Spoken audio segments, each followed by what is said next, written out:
Bonjour à tous, c'est Jérémy, bienvenue dans cette nouvelle vidéo consacrée à l'apprentissage de Talend Data Integration. Aujourd'hui, nous allons voir comment interagir avec une base de données. À la différence des précédentes vidéos, je vais vous proposer un exercice sous forme de TP, vous allez le faire et ensuite je vous proposerai une correction. Donc pour cet exercice, je suis allé sur le site datagouv.fr et j'ai téléchargé un dataset qui contient les stocks de doses de vaccins contre la Covid-19 par département. Je vous mettrai le lien dans la description. Donc ce site il répertorie énormément de datasets, donc des données qui sont publiques que vous pouvez récupérer pour vous entraîner. Donc ici on retrouve une description des données présentes dans le fichier. Et moi j'ai récupéré ce fichier là, stock ES par dep.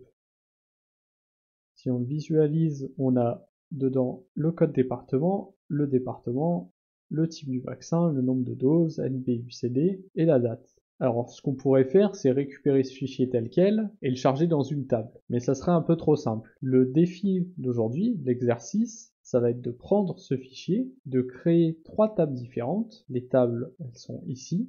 Donc en SQL, on va créer une table département qui va contenir le code département, le libellé du département, une table vaccin qui contiendra le type de vaccin et le code vaccin que je vais vous demander de fabriquer en fonction du libellé du vaccin. Donc par exemple, si je reprends le fichier, ici on a un libellé de vaccin, ici on en a un autre, et je crois qu'il y en a encore un troisième qui est AstraZeneca. Ce que je veux, c'est qu'à partir de ce libellé, vous allez créer un ID. Donc Pfizer, ça sera 1, Moderna, ça sera 2, et AstraZeneca, ça sera 3. C'est ça que je vous demande pour alimenter cette colonne, code vaccin, puisque cette information-là n'est pas dans le fichier. Ensuite, on a la table stock vaccin. Elle contient donc le code du département, qui est le même que département, le code du vaccin, qui est le même que la table code vaccin du coup. Du coup, il faut, je vous donne une piste, mais il faut créer une variable que vous pourrez réutiliser pour alimenter vos deux tables, le nombre de doses qui est dans le fichier, etc. Alors oui, j'ai pas créé les relations physiques dans la base parce que je voulais pas m'embêter. Si vous voulez le faire, faites-le, mais c'était pas le but du sujet d'aujourd'hui. Et la dernière colonne que je vous demande de créer, c'est une clé artificielle, donc surrogate key en anglais. Et cette clé, en fait, je vais vous demander de créer à partir de Talend un ID auto-incrémenté. Je vous mets également sur la piste, il faut créer ce qu'on appelle une séquence. Donc, je vous invite à chercher un peu sur internet comment on crée une séquence sur Talend. Et le but de l'exercice va tout simplement être de créer un job pour alimenter nos 3 tables, comme moi je l'ai fait là. Pour faire ce TP, vous allez avoir besoin d'un certain nombre de composants qu'on n'a pas encore vus ensemble. Je vous invite à mettre sur pause si vous voulez prendre le temps de lire ce qui est écrit. Et on passe tout de suite à la correction de l'exercice. Donc si vous voulez faire le TP tranquillement dans votre coin, mettez sur pause la vidéo parce qu'on va maintenant passer à la correction.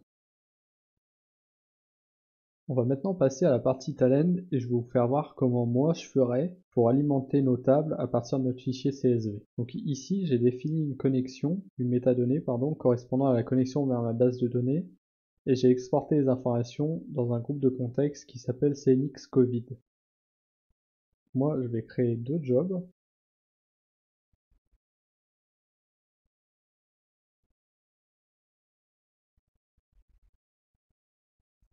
Et ici, je vais venir prendre ma connexion, ma métadonnée, la glisser, et là, elle va me proposer en fait les différents composants. Je vais faire une connexion. Entre parenthèses, il vous met le type de base de données. Dans mon cas, c'est une PostgreSQL. Je fais OK. Il vous propose d'ajouter le groupe de contexte, donc il faut l'ajouter si vous avez créé un contexte, sinon ça fonctionnera pas. Je veux que cette connexion elle soit exécutée en premier, donc je vais utiliser le composant tPrejob. Et je vais lier les deux. Voilà, j'ai ma connexion. Maintenant, je peux faire fermer cette connexion à la fin de mon job. Donc pour ça, je vais utiliser le composant tdbclose. Je le configure.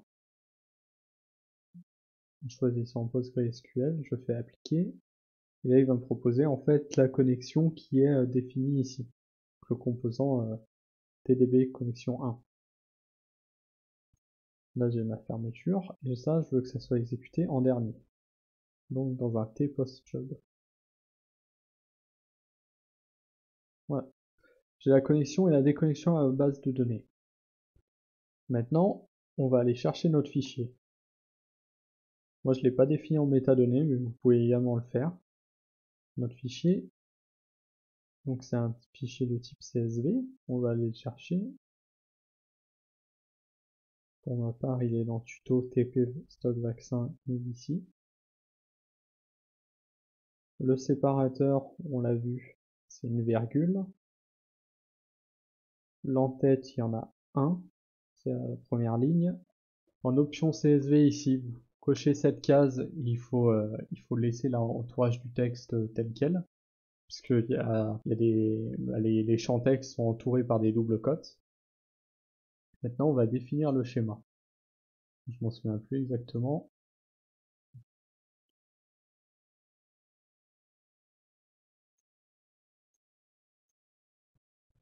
Code département de type string. Département. Type vaccin.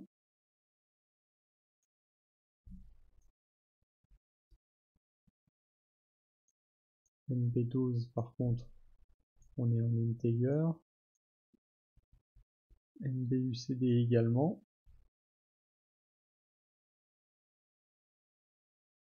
Et la date, au format date. Par contre, on n'est pas dans ce format-là. Nous, c'est l'année d'abord.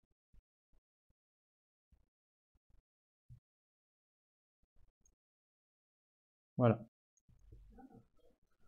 Donc là, mon fichier, la lecture de mon fichier est correctement paramétrée. Et pour dispatcher en fait les informations dans les trois tables, moi je vais utiliser le tmap. On va relier par un flux main. On va nommer ce lien-là. Vous cliquez simplement une fois dessus et vous pouvez l'éditer.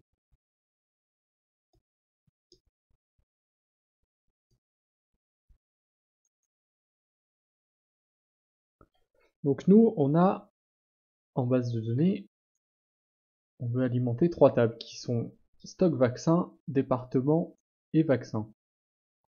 Du coup, on va créer trois sorties. Une pour chaque table.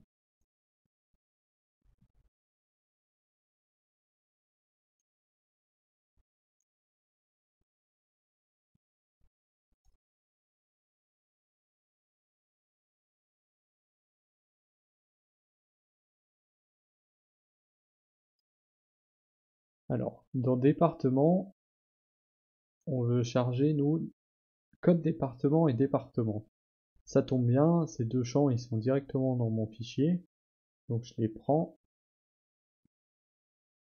et je les glisse sur ma sortie. Ici, là, je vais faire une petite transformation sur le libellé du département. Pourquoi? Parce que j'ai remarqué dans la liste des départements qu'il y en a un, donc qui est le Val d'Oise, qui a une valeur en fait qui est écrite avec un D majuscule et pas les autres. Et en fait, si je laisse cette valeur, donc soit je la corrige dans le fichier, mais on va le faire en talend, si je laisse cette valeur, ça va me créer un doublon en fait, pour la même information. Donc ici, une solution simple que je vous propose en fait, c'est de passer le champ libellé département en minuscule. Donc il y a une fonction talend qui permet de le faire dans string handling qui s'appelle downcase.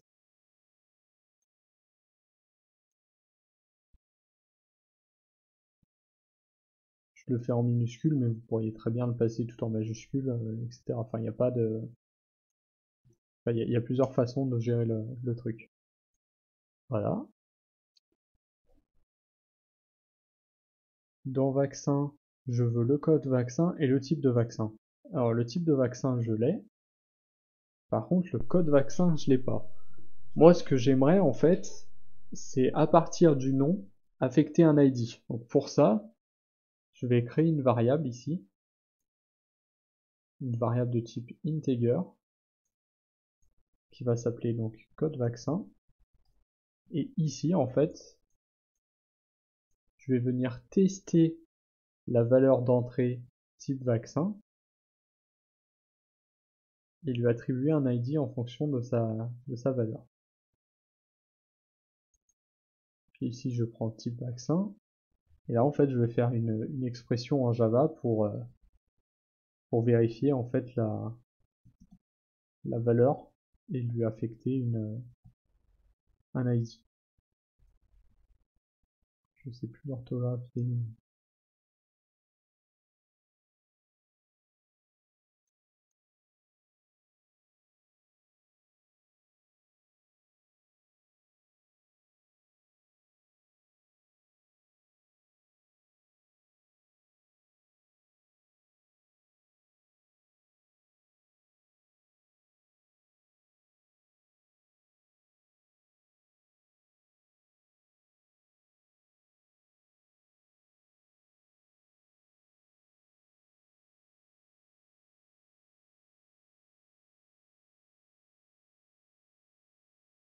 Par défaut, on va mettre une valeur à 0. Comme ça, si on n'entre dans aucun des cas de notre fichier, on aura une valeur définie. Le dernier, c'est Moderna. Il n'y en a que 3.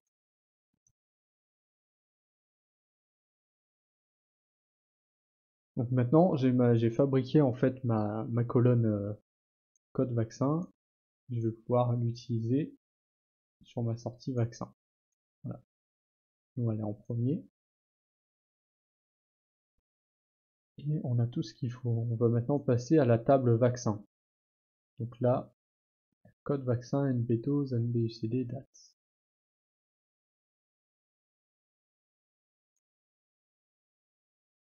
Je sais plus. Code département.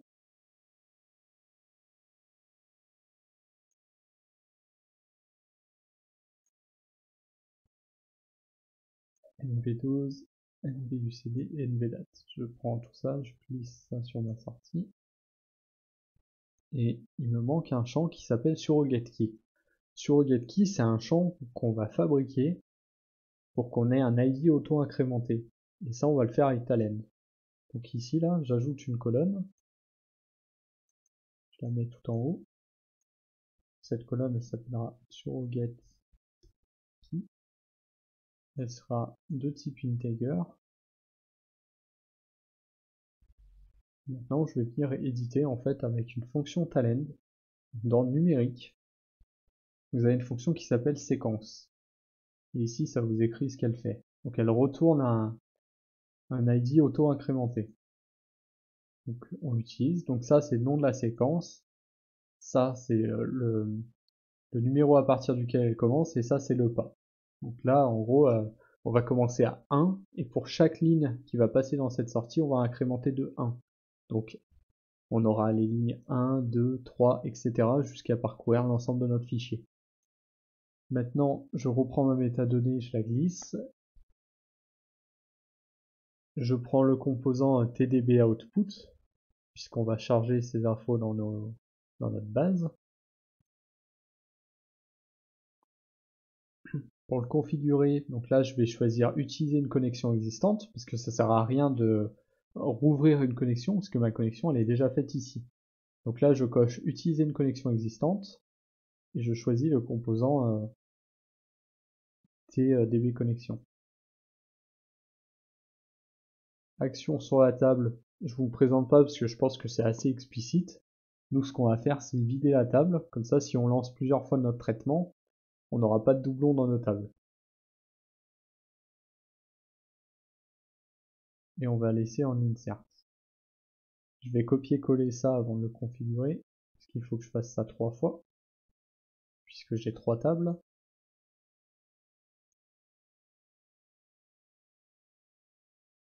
Donc ici, on va charger la table département.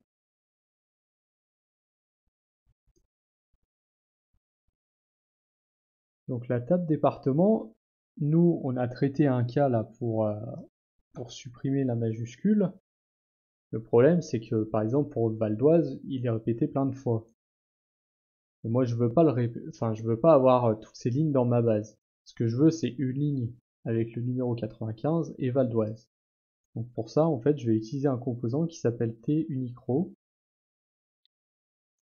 et en fait, qui va me faire le regroupement en fonction d'une clé. Donc la clé, pour la sortie département, ça sera code département et département. C'est-à-dire qu'en fait, il va agréger les valeurs et ne conserver qu'une seule de valeur qui correspond à ce couple. Donc pour chaque couple, j'aurai un code département et un libellé. Ici en sortie, donc j'ai plusieurs choix de type de flux. Donc unique, bah, c'est ce qui correspond aux critères d'unicité. Les doublons, c'est tout ce qui ne correspond pas. Et iterate, on verra plus tard, je vous expliquerai dans une autre vidéo. Donc ici, on va prendre unique. Donc pour avoir les valeurs sans doublon. On va faire la même chose pour le vaccin. Normalement, il n'y a pas de doublon, mais ce qui nous intéresse sur le vaccin, c'est d'avoir la même chose, quoi, une unicité entre le numéro et le libellé. Donc, je fais exactement la même chose. Ici, ce sera la table vaccin.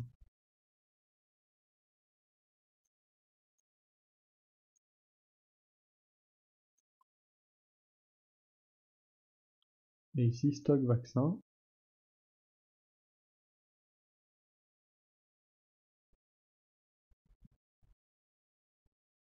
Pour alimenter la troisième table. Donc là, on a chargé les lignes dans notre base de données. Et maintenant, en fait, il faut enregistrer ces modifications. Donc comme un SQL, on va faire un commit. Et pour ça, il y a un composant qui s'appelle tdb commit, qui permet de valider les transactions. Je choisis ma base de données. Là, je me suis trompé de base. PostgreSQL. Et en fait, je choisis de commit cette connexion-là. Ici, j'ai pas besoin de cocher la case fermer la connexion, puisqu'elle va être fermée par mon composant tdb close.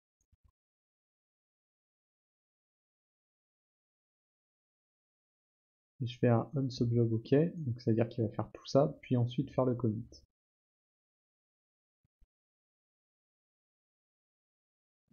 Je pense qu'on est bon, on va essayer d'exécuter. On réexécute. Normalement, tout devrait être OK. Voilà.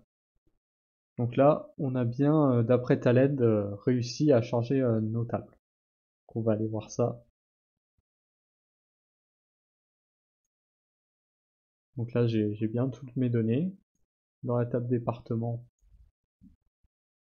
j'ai a priori tous mes départements.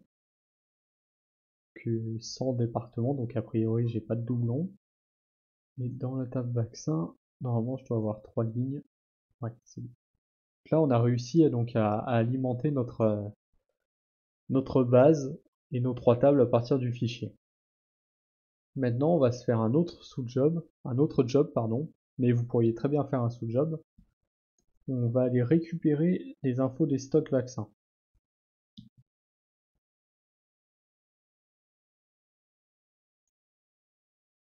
Vous pouvez copier-coller cette partie-là, là, les pré-jobs et sous-jobs, que c'est la même chose. Ici, dans contexte, vous venez sur la petite pancarte et vous ajoutez votre groupe de contexte. Comme on n'a pas collé les composants à partir des métadonnées, Talend ne vous le propose pas, donc il faut penser à le faire. Voilà. Et là, on va faire un job donc, qui va récupérer à partir de la table stock vaccin, donc tdb input. On va récupérer des infos de cette table et on va les croiser avec les deux autres tables pour ressortir des lignes. En fait, on va faire un peu le chemin inverse pour vous montrer qu'on a bien interagi, donc on le fait dans les deux sens. Là, je choisis une connexion. Je peux copier-coller ce composant 2 fois. Et ici, donc on va interroger la table stock vaccin. Donc dans requête, c'est une requête SQL que vous devez mettre. Donc prenez l'habitude de sélectionner donc avec votre requête, que ça soit dans Talend ou en SQL d'ailleurs, les champs que vous allez vraiment utiliser. Ça sert à rien de prendre tous les champs de votre table si vous n'utilisez que deux. Donc moi je vais utiliser code département, code vaccin.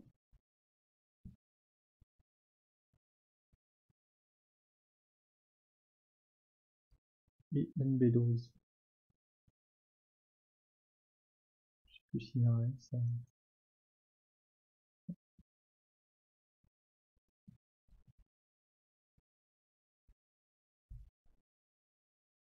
Donc ça c'est ma requête. Maintenant je dois définir le schéma. Donc pour le schéma, soit vous ouvrez ici les trois petits points comme d'habitude, vous ajoutez manuellement vos champs.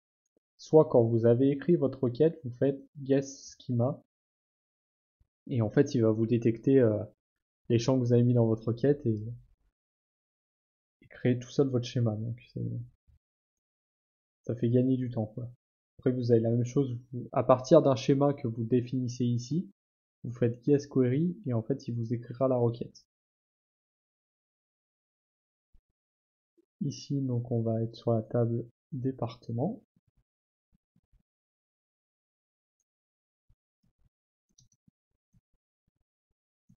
On va récupérer le code du département et le département.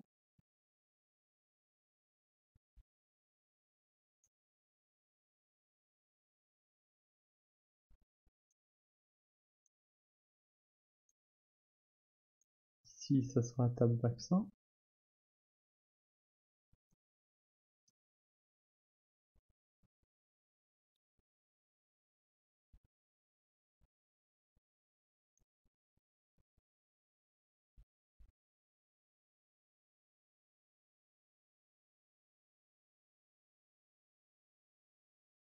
Et donc du coup je vais joindre ces trois sources de données avec un tmap. Donc ici mon flux principal qui vient de stock vaccin.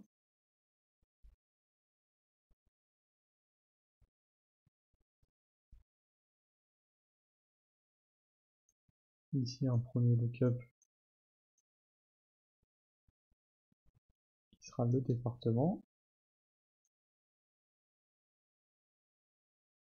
Et ici un second lookup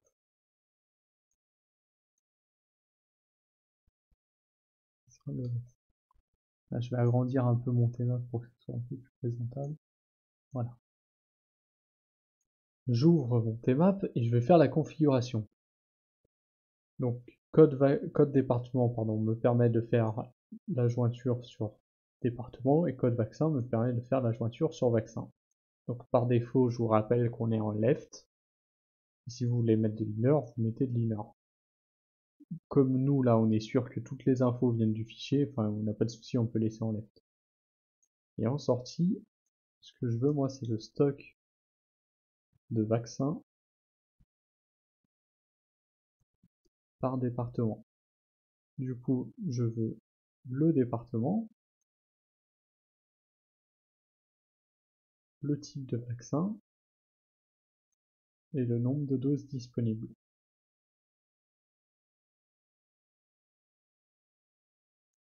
Je vais afficher ça dans un T-log parce que j'ai pas envie de m'embêter. Peu importe la sortie, le principe est le même. Hein.